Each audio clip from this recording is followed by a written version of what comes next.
Oh, wait, I can record from here? Hello?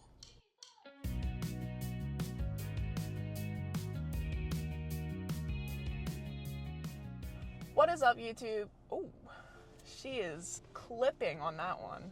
I have not been in a Barnes & Noble's for 7 months. I thought for today's video, it could be fun to go to my local Barnes & Noble, walk around, see what's changed, see what's new, come back, catch up a little bit on some of my January and February reads, and start to work on building my March TBR. So with that, let's go ahead and get into the video. We are back in the car from Barnes & Noble. I unfortunately didn't get any shots while I was in Barnes & Noble. It was a lot more packed than I was expecting it to be, but on the upside, we got books. The first book that I picked up is The Midnight Library. I've heard really good things about this book. I feel like this was the perfect time to pick this up, so this is definitely gonna go on my March TBR. The next book that I picked up is The Red Queen. I had this book on my TBR before the whole like powerless, I don't even know what to call it, like the powerless drama that was like going on. I have not read Powerless, and obviously I have not read this. I'm interested to see, because I haven't read either one of the books, so I'm interested to read this book, maybe this series, and then pick up with Powerless to see the similarities. But I've also heard that this is just like a kick-ass book, and I really need that in my life right now, so yeah. And especially this was part of the buy one get one 50% off. I was like, why not? It's perfect. Next book that I picked up, I actually already started this book on Kindle Unlimited, but I don't know what it is about this series. I need like the physical copy. So the next book that I picked up is Ruthless Fae. This is the second book in the Zodiac Academy series. Like I said, I don't know what it is with this series. I've been trying to read it on Kindle Unlimited. It was the exact same thing for the first book. I started it on Kindle Unlimited, and I just wanted to like take notes and mark up the pages and put all these annotations in it. And every time I tried to find a physical copy of this book, this thing was selling like hotcakes around me. I could not find a physical copy of this book to save my life.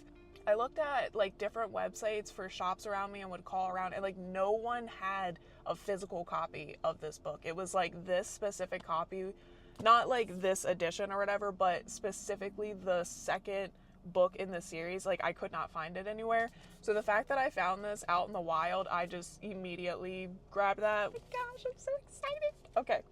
All right. So the next book that I got is called Ship of Thesis. So that's this one. It comes in like a little box. Let me show you what the front cover looks like.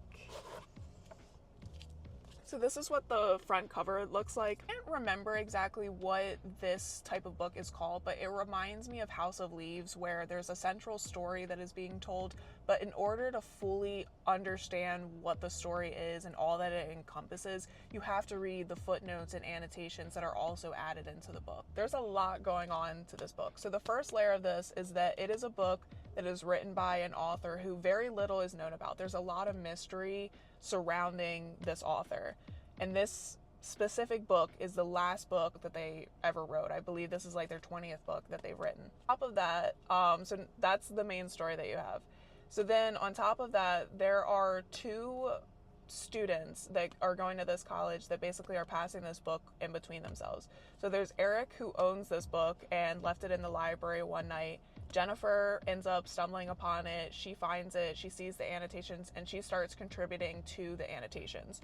So when you're reading this book, not only are you reading the story that this author wrote for their last book, but then you're also seeing the annotations between these two people. Sometimes they're just talking about random stuff, but then sometimes they're actually talking about the text and the background behind it in context to what the author may have been going through as he was writing this last book. I had this on my TBR for the longest time. I wasn't sure, honestly, if it was going to be like too much for me, because I've read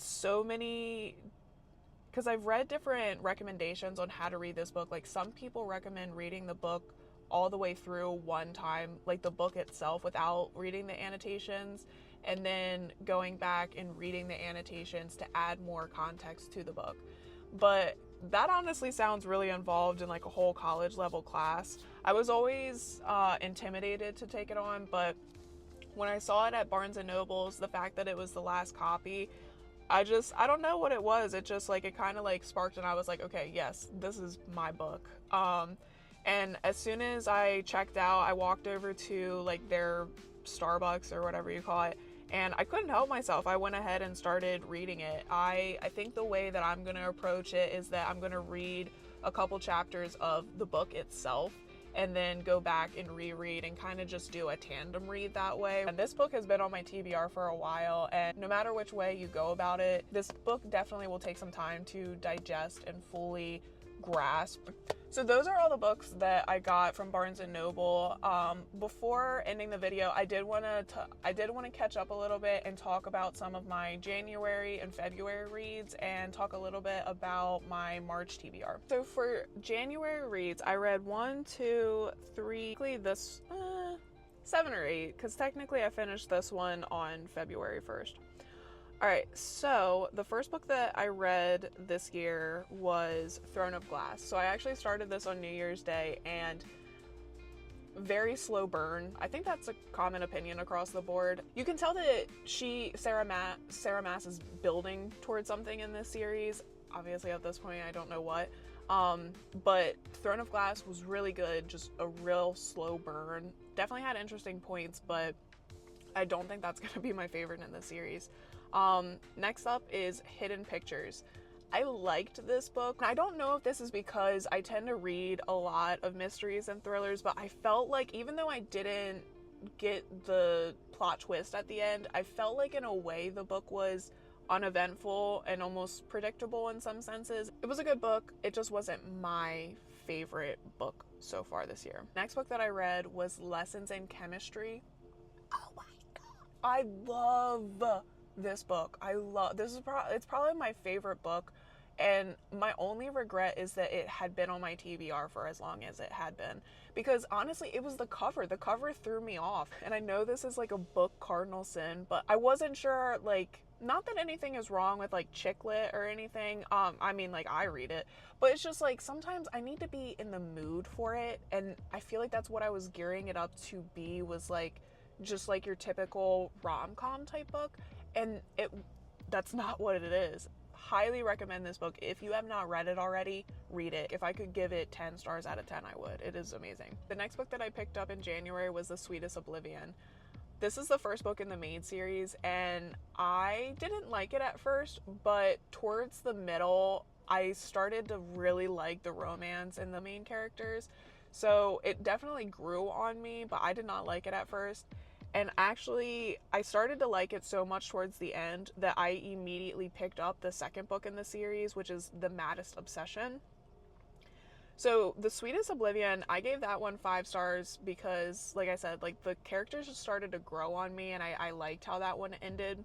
And then The Maddest Obsession, I ended up only giving that one 4 stars because it was kind of the same issue. I really didn't like the beginning. I liked the characters, but I didn't like them as much as I liked the first book, the first book's characters. So I just knocked a star off for that because I never really was like obsessed with the characters in it. And then 2, like, whereas in the first book, towards the middle and end, it started to pick up for me and I got really interested in the book.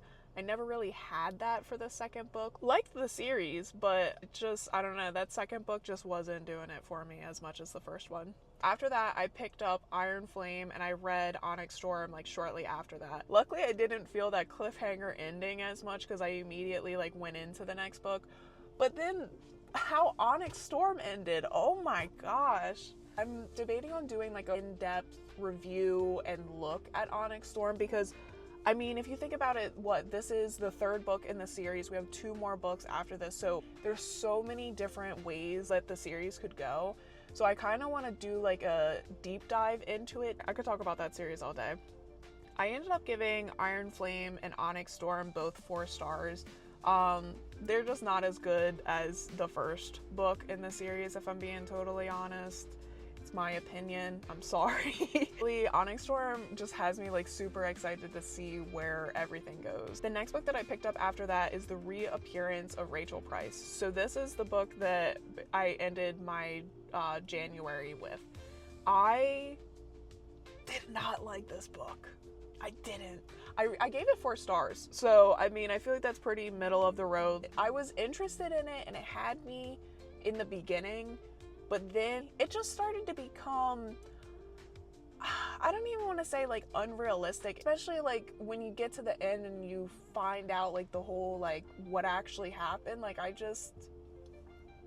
had questions. I had questions that went unanswered, and the way that it ended, it just, I don't know. I didn't like the ending. After that, I ended up picking up The Darkest Temptation, which I honestly kind of regret, because in hindsight, I feel like reading those 2 books back to back almost put me in a reading slump. Let me talk about The Darkest Temptation. So, The Darkest Temptation is the 3rd book in the main series. This was actually the whole reason I even picked up the main series, was for The Darkest Temptation. When I read it, regret doesn't even begin to express what I feel about this book. If it was between this and Credence, honestly, I don't know which one I would pick, because it just kind of feels like they're both kind of there. I'm not going to go super in depth, because especially if this is your favorite book, I don't want to like offend anybody, because I can see why this would be some people's favorite book. I mean, it's a mafia romance, and it's not sugarcoating anything. It's a mafia romance. I was just kind of let down that this was the reason that I picked up the series, and that I liked this book the least out of all of them. It just wasn't what I was expecting. I believe you're able to read all the books out of order, but I wanted to understand the world that the author was creating. Again, they're all standalone, so you can read them by themselves, but I wanted to understand how she goes about forming her characters, and I thought that would help me better enjoy Darkest Temptation, and I feel like it did, but it just felt like Darkest Temptation was just, whereas the first 2 books are over here, Darkest Temptation is like hovering like out of frame, like over here. Like it just was 2 totally different worlds, and it felt like the first 2 books are like training wheels compared to where the 3rd book takes you. I believe that there's a 4th book in the series. I don't know if the 4th book got delayed, because I do believe the 3rd book in the series got a lot of pushback. So I think that they delayed the 4th book for a while. I think it's in the works. I've seen it listed on Goodreads, so we can at least see it there. I don't think anyone has like an idea of when. I think I've heard 2027 thrown around. I don't know if that was like a joke, but I wouldn't be surprised if the book was delayed because of all the pushback from Darkest Temptation, that they're really trying to fine-tune that story and get it to not where the other 2 books were, but have it not be what that 3rd book was, because that was crazy. I ended up giving Darkest Temptation 2 stars because it just was wild. Next book I picked up after that is Immortal Dark. I ended up giving this one 3 stars. I liked this book. Actually, let me read my review. So for my review, I put, overall I like this book, but I'm not obsessed. I always say that. This is a slow burn and a true enemies to lovers tale. I think this book felt slow because the author is really spending time building a complex, beautiful world with characters that are just as complex and morally gray. At points, I really questioned Kadan's choices, but it was entertaining to see the situation she'd find herself in. This is not a vampire book. This is a book that has vampires in it. So if you're looking for something like Carmilla, Fledgling, Vampire Academy, Vampire Diaries, this isn't that. There is a lot of supernatural lore, though, and the magic system is unique and interesting. So I think that still stands for how I'm feeling about this book. I feel like the magic system was super interesting, the characters are super interesting, the story is super interesting, but it is a slow burn. If you don't read books for the characters and character development, this is not the book for you. There were points where I wasn't DNFing the book, but there were definitely points where I was like, okay, like I'm gonna read up to this point and then I'm gonna put the book down, because I felt like if I kept pushing myself, I was going to DNF it, because there were just so many slow points in the book. Immortal Dark is the most enemies to lovers book I have personally ever read. I would recommend it to people who do like slow burns, do like very slow enemies to lovers. Like if you're looking for insta love in like a rom-com, this is not it. The last book that I read in February was Cherry Beets. I ended up giving this one 3 stars.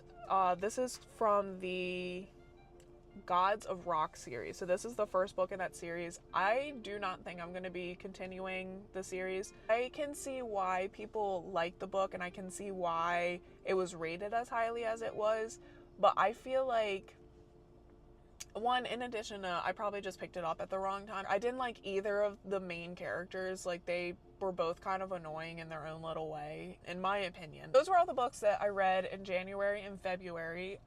So far, I'm feeling like my quarter 1 is looking like a lot more misses than hits. But hopefully we can turn that around with March. So I'm thinking for March, the first book that I'm going to have on my TBR is going to be Nightingale. Started reading it. I believe I'm on chapter 4 or 5. I think I'm on 5 now.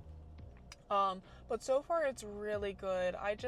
This is my first Kristen Hanna book, and I'm kind of scared, if I'm being totally honest. I just, like, I don't know what to expect, but like from what I'm reading so far, I am expecting that I am going to be torn apart and hopefully put back together, because if this is like something like A Little Life where I'm just torn apart to be torn apart, I'm gonna be pretty upset. But so far it is, like, I'm really liking this book, and I really like the way that Kristen Hanna writes her books. I'm really excited to continue reading this one and see how it ends. The next book on my March TBR is going to be The Midnight Library. I've just had this book on my TBR forever, and now that I own a copy, I'm really excited to read it. This will be the second book that I finish in March. For March, I'm going to set a goal of reading 4 books. So those are my first 2 books, and to select my last 2 books, I'm going to use this TBR prompt wheel. And let's see what the first one is. Rom-com. For this one, I'm going to read a novel love story. My fiance bought this book for me, I think for Christmas. And I mean, it's a rom-com, like, placed in a book about a rom-com. Like, what could be more perfect for this prompt? Nothing. Let's pick our final book. Intimidating book. Do we do Ship of Thesis? Do we make that one? Because that one's kind of intimidating with the fact that, like, you have, like, an actual book, and then you have an actual book, and then you have all the annotations to read. I think I'm going to put that as the intimidating book. March TBR is going to be Nightingale, The Midnight Library, A Novel Love Story, and Ship of Thesis. And that is today's video. Thank you all for joining me. I really appreciate having you here. If you have any requests for future videos, let me know down below, and I'll see you on the next one. Bye!